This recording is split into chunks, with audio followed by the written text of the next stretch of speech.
රටේ මෙච්චර කල් මොනවද උනේ? රටේ දැන් මොනවද වෙන්නේ? අවශ්‍යයි.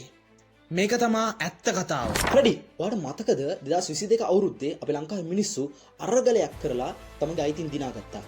ඒත් සිංහල, දෙමළ, මුස්ලිම්, බර්ගර් මේ ඔක්කොම එකම ජාතියක් විදියට. අවශ්‍යයි. ඒක විතරද? 2025 දිත්තු අසුලිගුණාට වෙවිලා. මිනිස්සු පාරේ කණ්ඩ බොන්න නැතුව ඉන්න තැනක් නැතුව ඉන්න වෙලාවේ හැමෝම එකතු වෙලා සිංහල, දෙමළ, මුස්ලිම් කියලා ජාති භේදයක් නැතුව උදව් කරේ.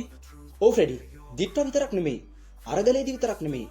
අතීතයේදී ඉතිහාසයේදී උනත් අපි වැටිච්ච හැම වෙලාවකදීම අපි ජාතියක් විදියට එකමුතු වුණා.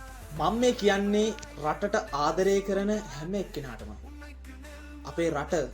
අපේ රටේ සංවර්ධනය, අපේ රටේ ආර්ථිකය එකම රේඛාවක ගලාගෙන යද්දී අපිට අපේ රට ඉස්සරහට අරන් යන්න, අපේ රට දියුණු කරන්න, ඉනිමගක් හදන්න එයි අපිට එකතු වෙන්න බැරි.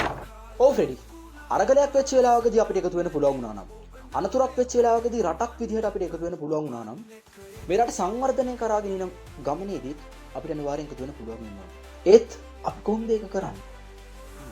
අවශ්‍යයි.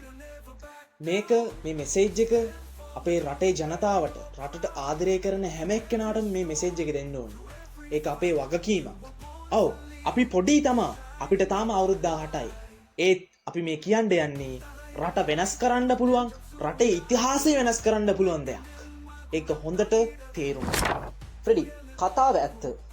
ඒත් අපි දන්නවා ඔගොල්ලෝ මේක අහලා මෙතනදිම අමතක කරලා දායි. ඒක අපිට ෂුවර්.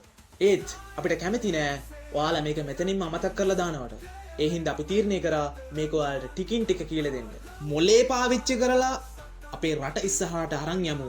ඒ හින්දා අපිත් එක්කම රැඳිලා ඉන්න අපි හැමෝම එකතු වෙලා මේ වැඩේ කරමු. අපි on topic ශ්‍රී ලංකා හැම social media platform එකම අපේ account එක දැන් තියෙනවා. ඒකත් අපි දවස් දෙකකට කලින් තමයි මායි ෆ්‍රෙඩි මේ වැඩේ පටන් ගත්තේ. ඉතින් අපිත් එක්ක දිගටම එකතු වෙලා ඉන්න, අපේ රට වෙනුවෙන් එක පියවරක් හරි ඉදිරියෙන් තබන්න.